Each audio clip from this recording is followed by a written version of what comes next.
Hey friends, welcome back to Lifestyle School. I am your Hope Plack, and I want to start today by asking you something that might sound a little weird. What if your body could eat itself? And what if that was actually a really good thing? And no, I'm not talking about self-cannibalism. Today, we're diving into one of the most fascinating and underused, honestly, biological processes you've probably never been taught about, and that is autophagy.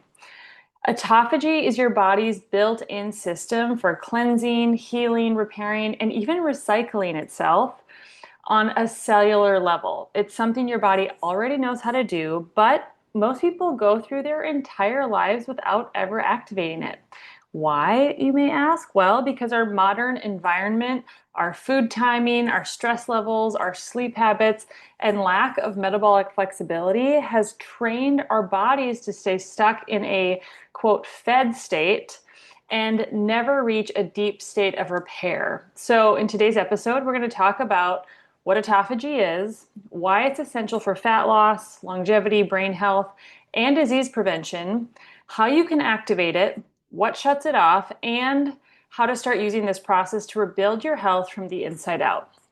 Now, as always, guys, before we get into it, a quick disclaimer. I am not a medical doctor, and this podcast is for educational purposes only and is not intended as medical advice. As always, please consult with your doctor before making any major changes to your health routine.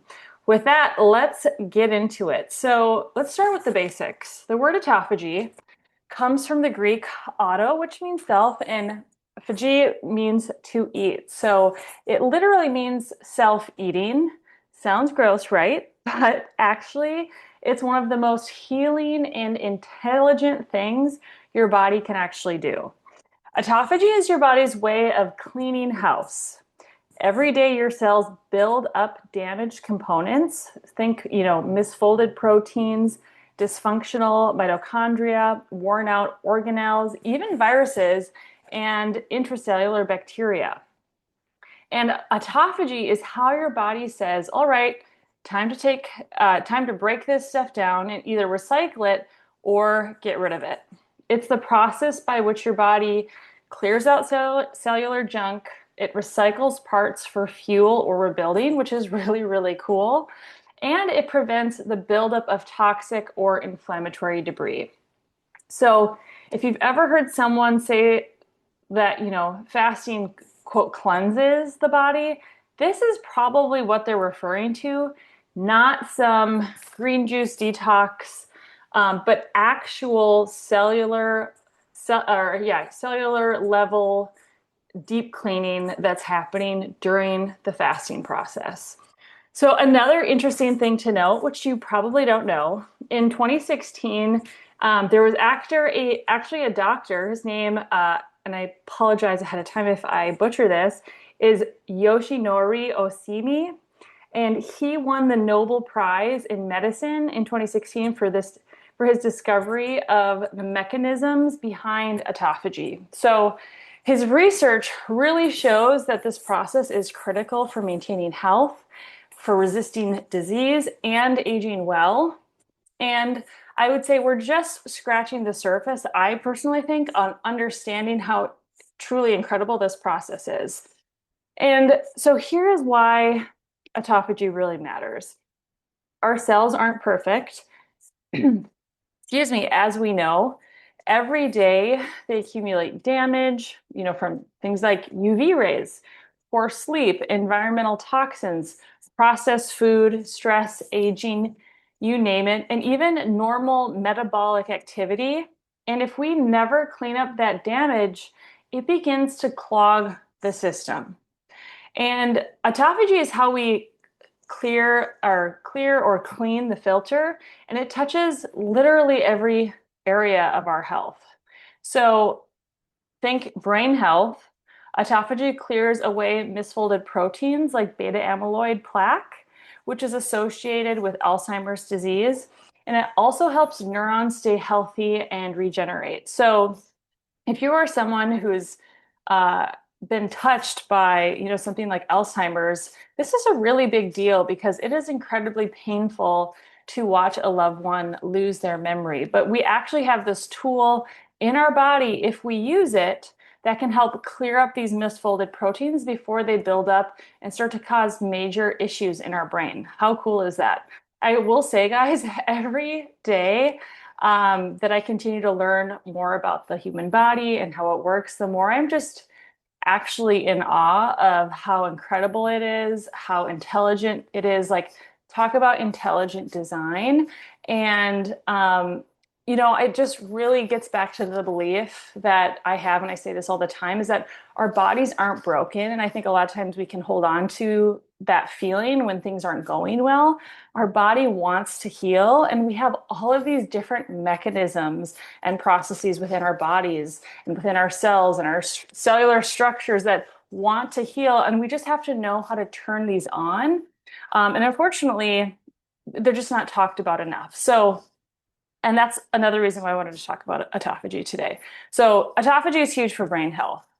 It's also huge for our metabolic health and our muscle health. So it removes damaged mitochondria, helping cells use energy more efficiently.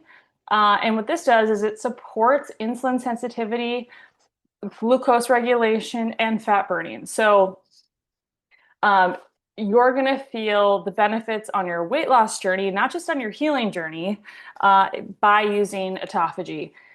Even things like cancer prevention are touched by autophagy, as you can imagine. So autophagy can detect and dismantle potentially cancerous cells before they multiply, which is what cancer is the multiplication of damaged cells.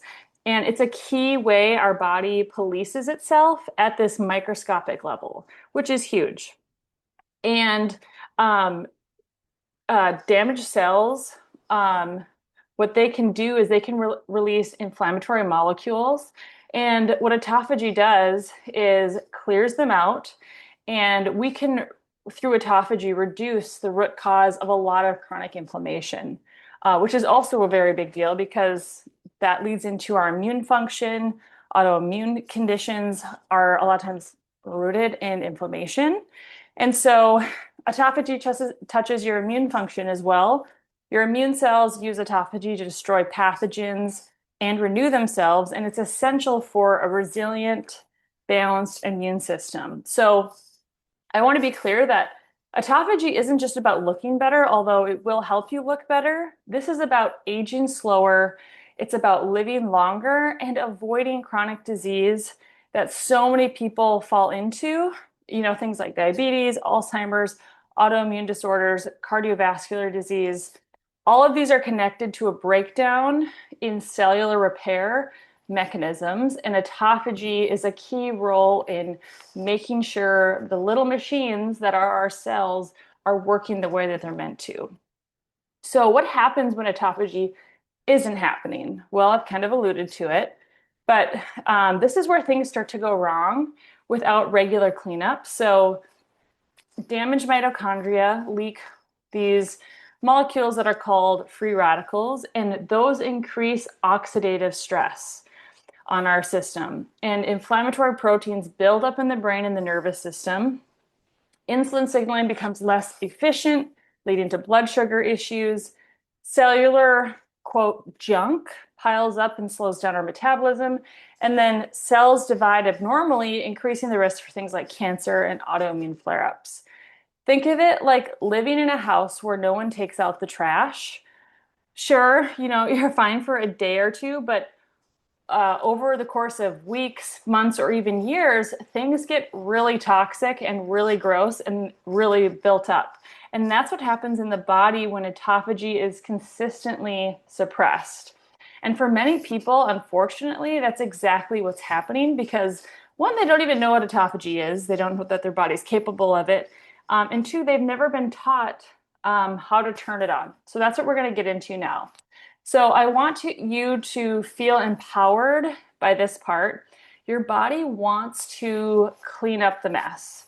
It knows how to do it. You just have to give it the opportunity. And that's so much about everything I teach in Lifestyle School for Weight Loss, my course, and in my 8-week personalized coaching program, is I want to teach you what you need to know so that you can build a lifestyle that not only promotes a healthy weight, so you can feel really good and energized in your body, but a life that promotes your optimal health. So you're sleeping right, you're eating right, you're moving right, you're eating at the right times for your body. And what that is going to do is it's just going to feed into all of these systems of your body working the best they possibly can.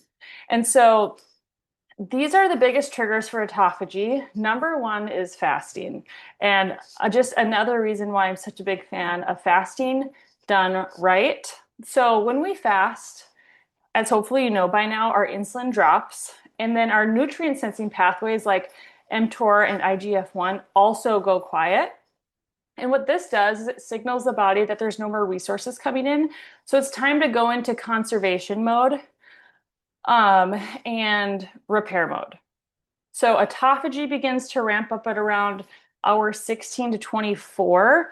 But I will say it's a little bit different for everyone because, again, those nutrient sensing pathways have to go quiet.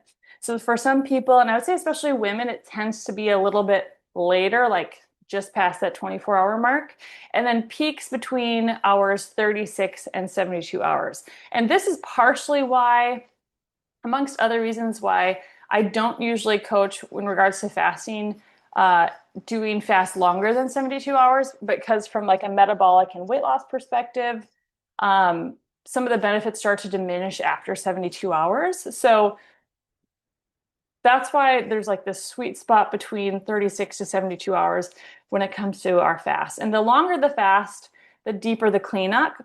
But even things like intermittent fasting is going to help. Then next, most powerful way to trigger autophagy is actually exercise. High intensity training and strength training activate autophagy in the muscle and our brain cells. And this is one reason why exercise is so protective against neurodegenerative disease. It literally helps clean up and renew our brain cells. So if you aren't regularly lifting weights and doing like resistance training where you feel your muscles burning and being put to the test, and if you're not doing any sort of high intensity interval training, and I want to be clear, I think there's always some misunderstanding when I talk about HIIT training, high intensity interval training, is you are working as hard as you can for a short duration of time. I would say the most researched HIIT workout is actually only 4 minutes, and it's 8 rounds of 20 minutes of as hard as you can, followed by a 10-second rest. And you do that for 8 rounds. It's 4 minutes.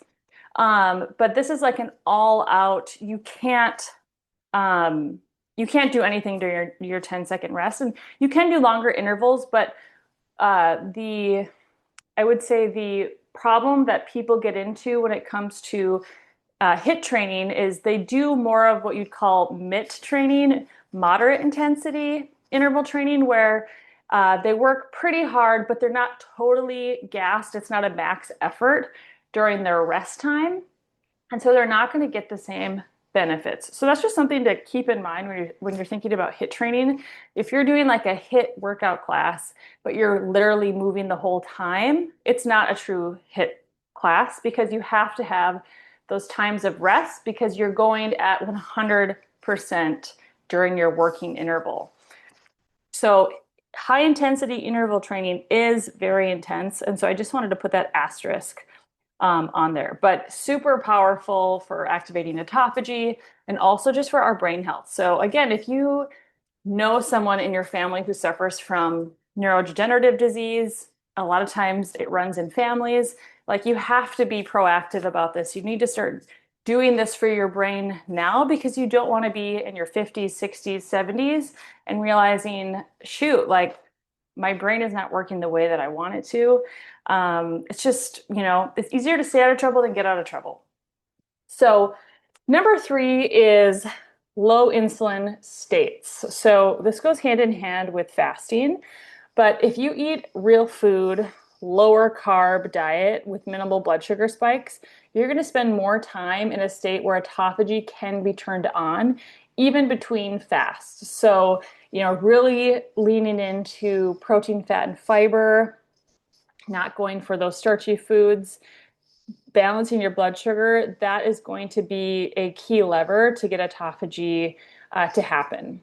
Number four, and you're not going to be surprised to hear it, is sleep. Okay, so we did a whole episode a couple weeks ago on sleep, but sleep is one of the most powerful tools in your toolbox, guys. If you are not prioritizing your sleep, getting on a good sleep routine, getting in bed by like 10:30 at the latest, and optimizing that sleep window between 10 p.m. and 2 a.m., you are missing it. And your health is never going to be as good as it can be if you're not doing that. But back to autophagy. During sleep, your non-REM sleep, your body performs many repair processes, and we got into that in that episode. But one of these is autophagy, especially again in the brain. And this is a very powerful tool for maximizing your autophagy benefits. Guys, sleep isn't optional if you want to heal. If you're, on a weight loss journey, but also on a healing journey, you have to prioritize your sleep.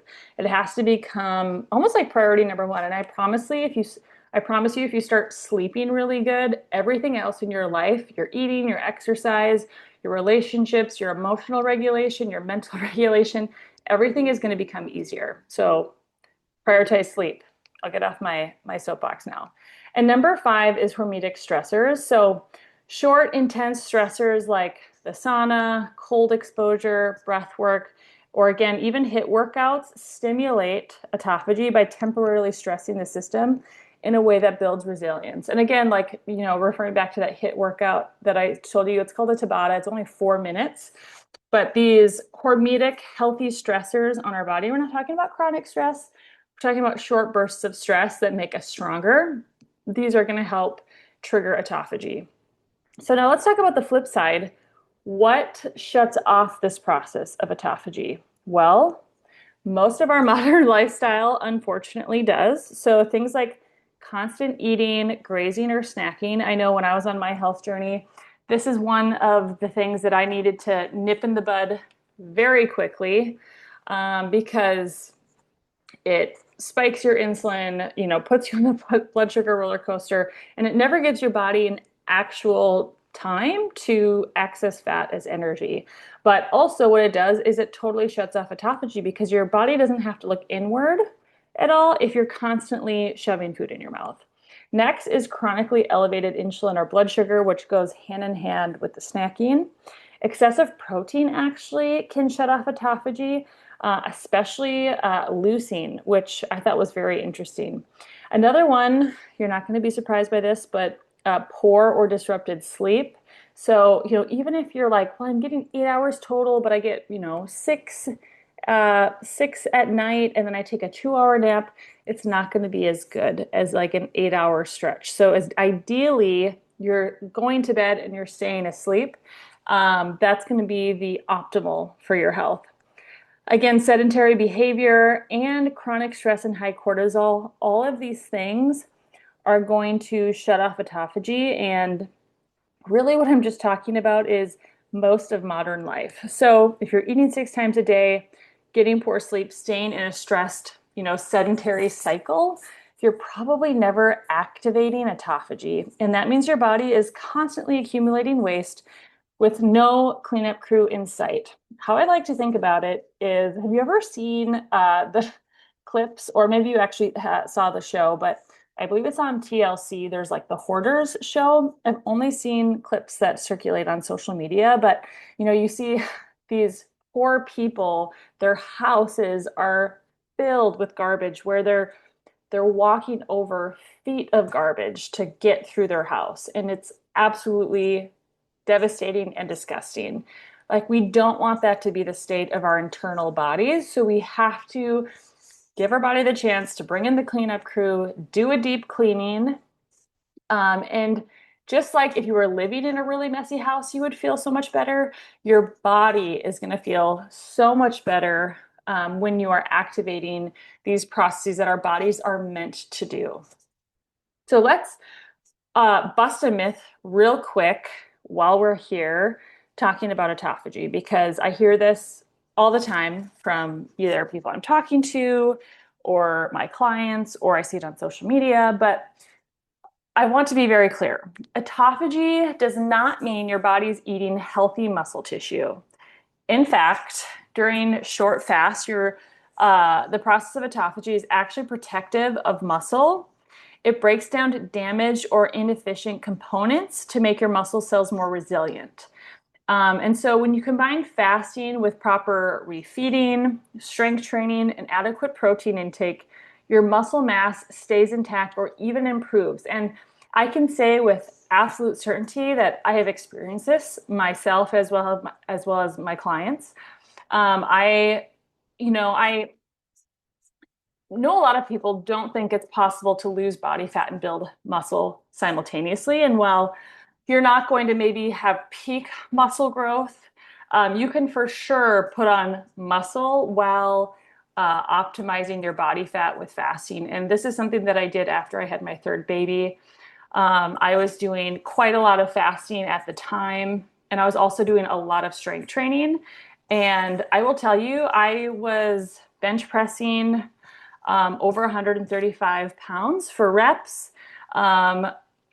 This was the beginning of my back problem, so I wasn't squatting crazy numbers, but I was able to do a bunch of pull-ups. I was getting really strong, and I was also becoming the leanest I had been since having kids.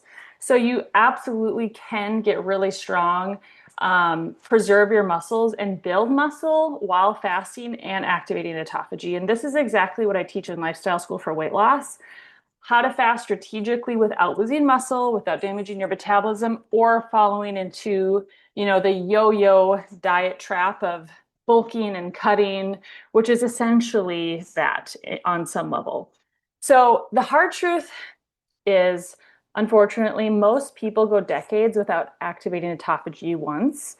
And really, it's just because we live in a constantly fed state. We're told we need to eat breakfast, we have to snack, and then we have to have, our small 6 meals a day and never let ourselves get hungry. And, then we wonder why we're inflamed, we feel tired all the time, our brain is foggy, we're overweight, and we just generally feel really stuck.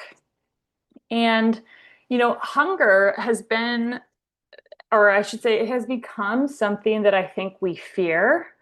Um, and I just want to challenge that mindset that hunger isn't the problem. Um, there are different things that can happen that can trigger hunger when it's not actually real. But really, hunger is often the signal that your body is doing something amazing behind the scenes. And we need to stop interrupting this process of autophagy when our body wants to make it happen. So you don't need to start with a 3-day water fast to get the benefits of autophagy. You can begin right now by doing some small things. So I'm going to list them off for you here.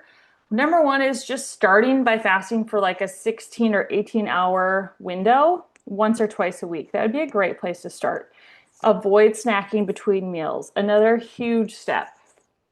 Eating your meals in a 6 to 8 hour window, which again, you would be doing if you're doing a 16 or 18-hour fast. Start strength training and really challenging your muscles 3 to 4 times a week. And again, I want to just say with the strength training piece, it could be for 20 minutes. It doesn't have to be for an hour or 2 hours in the gym for each strength training session. Don't overcomplicate it. Getting that, 7 to 9 hours of sleep, uninterrupted, prioritized at a good time, typically, hopefully starting at 10 p.m., using tools like the sauna, cold showers, or breath work, and then almost maybe most importantly, eating real nutrient-dense food and minimizing your sugar and, really processed food intake. Start where you are. Again, I say this all the time, but the goal isn't to be perfect. It's about becoming metabolically flexible again and to teach your body how to shift from a storage state to a burning state, or from like a fed state, like where we're constantly eating, to a repair state where our body is in repair mode. And Also, I would say even another one would be from overstimulated. It's stimulating to eat food all the time to a restored state. And so, with that, guys, here's the big takeaway today. Your body isn't broken, as I say all the time. Your body is actually brilliant. And when you give it space through fasting, through rest, through movement, and through simplicity, it's going to do the work of healing and repairing and restoring. And autophagy isn't a fad. I want to be super clear about that. It's not a trend. It's a foundational process your body relies on. And right now, it's likely been waiting for years, maybe even decades, for the chance to do its job. It's the cleaning crew in the wings, just like, please let me come in and do the job, right? So the next time you feel a little bit hungry, or you finish a workout, or maybe you wake up after a great night of sleep, just remember this might be the moment your body is finally in cleaning house mode. Okay. And just let it do its work while you're doing the sleep, while you're fasting, while you're doing these different behaviors. With that, guys, I want to say thank you so much for listening to my podcast, Lifestyle School for Weight Loss, or Lifestyle School, I should say. My course is named Lifestyle School for Weight Loss. If this episode helped you understand your body a little bit more, please, please, please share it with someone you love. That would help me out. And honestly, it is the biggest honor when you tell me that you've shared it with someone. And if you could subscribe to my channel, leave a review so that more people can find the show. Again, that would really help me, would bless me, and just helps get the word out and helps me feel like people are listening, and all this work that I put in every week to make this happen is actually worth it. So with that, guys, until next time, I'm Hope Plack, and thank you so much for being here. And just a reminder, your lifestyle is your medicine, so make sure you're living like it. Have a good one, guys. We'll talk next week.